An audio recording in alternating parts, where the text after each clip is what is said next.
Oi, abençoado, oi, abençoada, Café com Pati. Hoje, o evangelho de terça-feira, evangelho de Mateus 14, 22 a 36.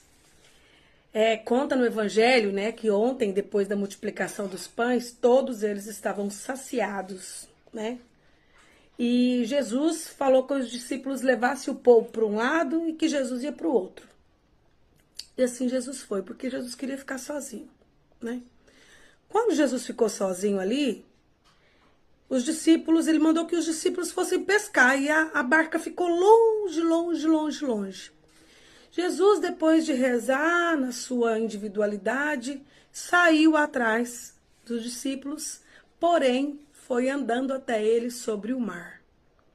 E eles ficaram assustados. E ventava muito e fazia muito barulho, e as ondas vinham e mexiam esse mar, e esse barco balançava. E aí eles falaram assim: quem que é aquele lá? É um fantasma. Meu Deus! Aí, de repente, Pedro falou assim: é Jesus, é o mestre. E pediu assim: Jesus, se és tu, faça com que eu possa chegar até você. Jesus falou: vem, Pedro. E Pedro foi, indo, andando no mar. Como ele estava andando no mar, ele começou a olhar aquele vento, aquelas ondas, e ficou com medo, e aí começou a afundar.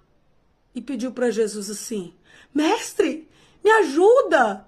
E Jesus foi lá, pegou Pedro pela mão e foi levando Pedro. E Pedro foi de encontro a Jesus sem afundar. Conta ainda que quando Jesus chegou no barco, muitos ainda não acreditavam que era Jesus. Muitos ainda diziam assim: mas será que é tu mesmo, Senhor? Será que é tu mesmo, mestre?